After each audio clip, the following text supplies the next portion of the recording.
Kami kelompok pertama ingin mempresentasikan tentang perkembangan otak, pubertas, seksualitas, dan juga isu-isu kesehatan pada remaja. Kami dari kelompok pertama, saya sendiri Syaida Leni Amalia, rekan saya Rosita Pertiwi, dan juga Antonius Edwin. Kita mulai untuk mempresentasikan ide kita.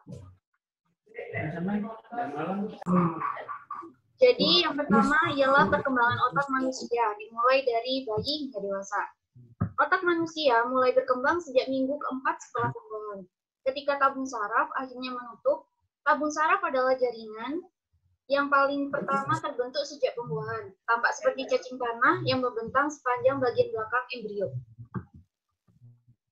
Selanjutnya yaitu perkembangan otak pada masa bayi. Ketika bayi dilahirkan, ada sekitar 100 miliar neuron yang terbentuk sehingga ukuran otak bayi sudah mencapai 60% dari ukuran otak orang dewasa. Sedangkan pada masa kanak-kanak, memasuki usia tahun ketiga, ukuran otak manusia membesar menjadi 80% dari otak ukuran manusia dewasa. Pada usia ini, otak sebenarnya memiliki lebih dari 200% sinaps. Apa itu sinaps? Sinaps adalah hubungan antara akson dengan sel saraf yang memungkinkan informasi mengalir di antara keduanya. Dan yang selanjutnya itu perkembangan otak pada remaja. Ukuran dan berat otak remaja tidak berbeda jauh dengan orang dewasa, tapi belum sepenuhnya berkembang matang.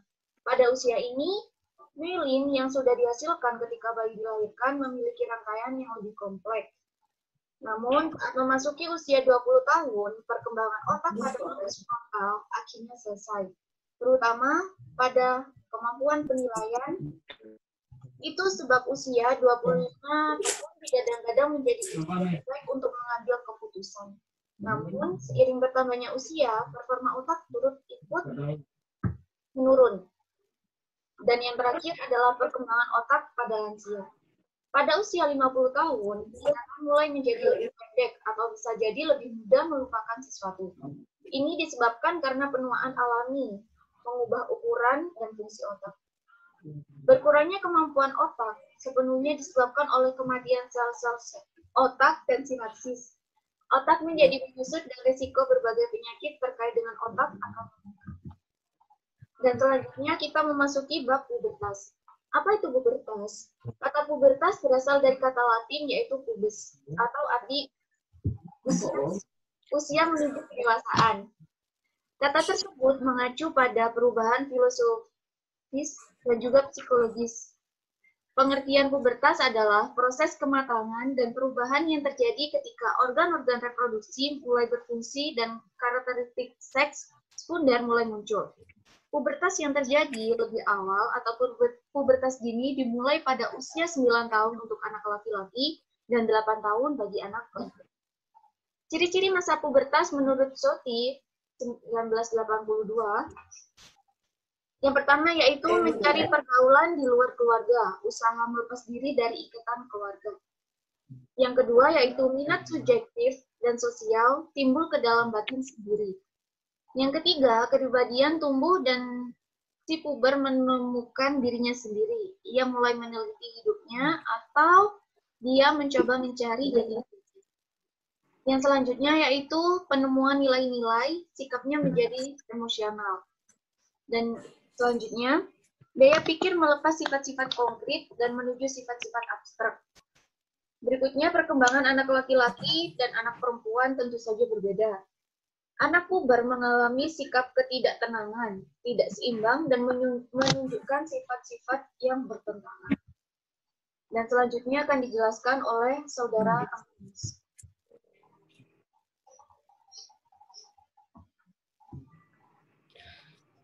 Ya, jadi adapun ciri-ciri fisik anak yang memasuki masa pubertas adalah sebagai berikut. Menurut Suyanto 1996 172 sampai 173. Bagi anak laki-laki mulai menghasilkan cairan yang terdiri atas sel sperma, dan bagi anak perempuan kelenjar kelaminnya mulai menghasilkan sel telur. Anak laki-laki mengalami mimpi basah, sedangkan anak perempuan mengalami menstruasi. Tubuh mulai berkembang, sehingga tampak pada anak laki-laki dadanya bertambah dengan otot-otot yang kuat, dan anak perempuan pinggulnya mulai melebar. Mulai tumbuhnya rambut-rambut di bagian tertentu, baik anak laki-laki maupun anak perempuan. Anak laki-laki lebih banyak bernafas dengan perut, sedangkan anak perempuan lebih banyak bernafas dengan dada. Suara mulai berubah menjadi lebih besar atau parau. Wajah anak laki-laki lebih tampak persegi, sedangkan wajah anak perempuan lebih tampak membulat. Motorik anak atau cara bergerak mulai berubah, sehingga cara berjalan anak laki-laki dan anak perempuan mengalami perubahan. Anak laki-laki tampak lebih kaku dan kasar, sedangkan anak perempuan tampak lebih canggung. Mulai menghias diri, baik anak laki-laki maupun anak perempuan, berusaha menarik perhatian dengan memamerkan segala perkembangannya, tetapi dengan malu-malu. Sikap batinnya kembali mengarah ke dalam, sehingga timbul rasa percaya diri. Perkembangan tubuhnya mencapai kesempurnaan dan kembali harmonis. Tahap masa pubertas.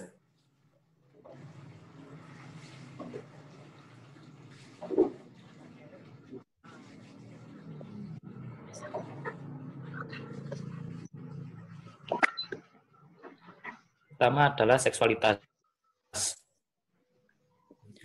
Seksualitas adalah bagaimana seseorang merasa tentang diri mereka dan bagaimana mereka mengkomunikasikan perasaan tersebut kepada orang lain melalui tindakan yang dilakukannya seperti sentuhan, pelukan, ataupun perilaku yang lebih halus seperti isyarat gerak tubuh, cara berpakaian, dan perbendaharaan kata, termasuk pikiran, pengalaman, nilai, fantasi, dan emosi.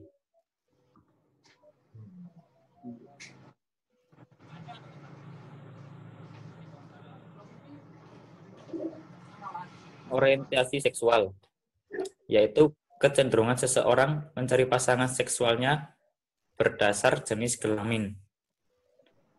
Pertama ada heteroseksual.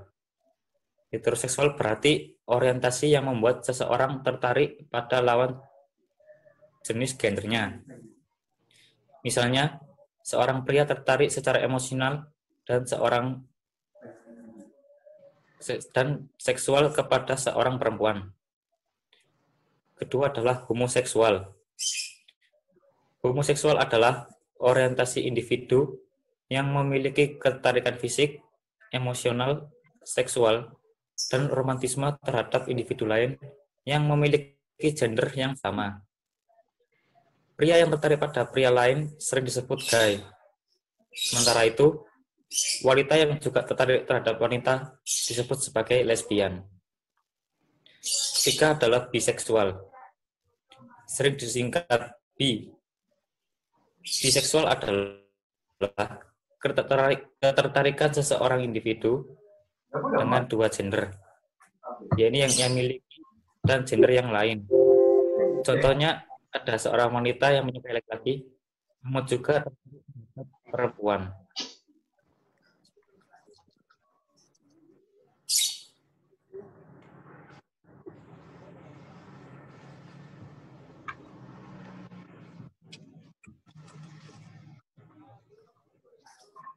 Kesehatan remaja. Masa remaja merupakan masa kritis untuk mengembangkan perilaku yang relevan terhadap kesehatan. Nyarunga dan Wikrama 2009, Ozer dan Irwin 2009. Banyak perilaku remaja yang mungkin dapat mengganggu kesehatan remaja, atau sebaliknya, kegiatan yang dapat meningkatkan kesehatan remaja yaitu nutrisi dan olahraga, pola tidur, penyebab kematian.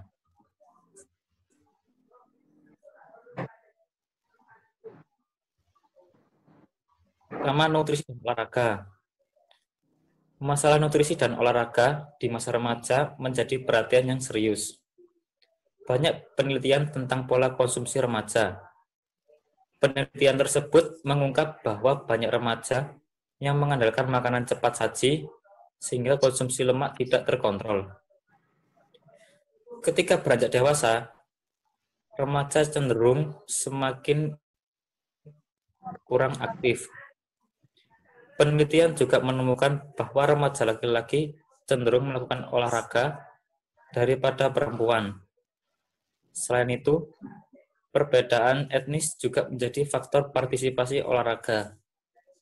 Faktor lain diantaranya adalah tingkat depresi, penggunaan obat terlarang, dan penggunaan elektronik.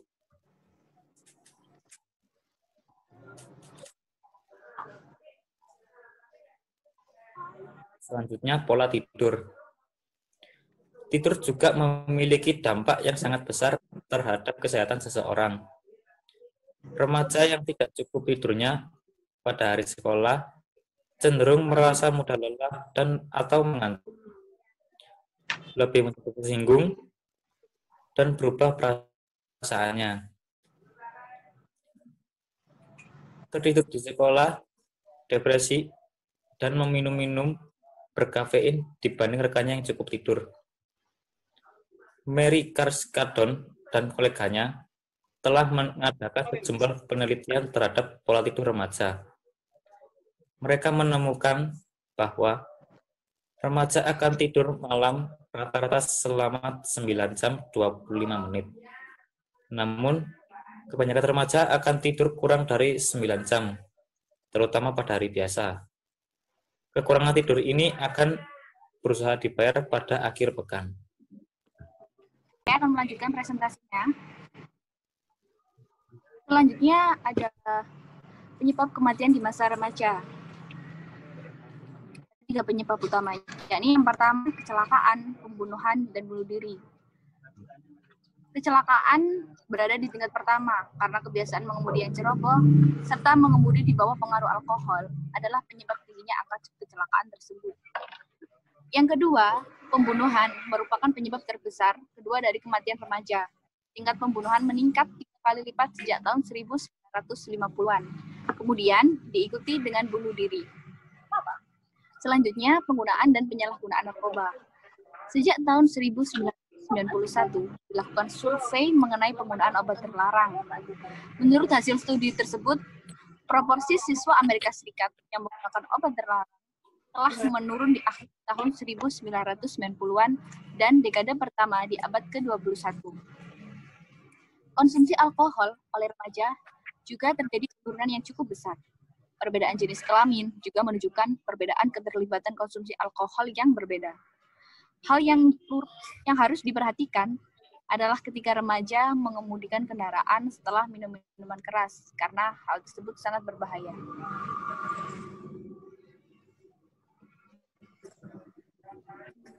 Selanjutnya, rokok cenderung mulai dilakukan ketika remaja duduk di kelas 7 hingga 9.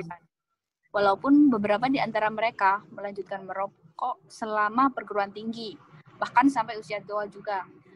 Faktor yang menjadikan perokok tetap di masa remaja adalah memiliki kawan yang merokok. Orientasi akademik yang lemah dan dukungan orang tua yang rendah menyebabkan hal tersebut terus terjadi. Kecenderungan yang cukup mengkhawatirkan akhir-akhir ini adalah penggunaan obat penawar rasa sakit di kalangan remaja.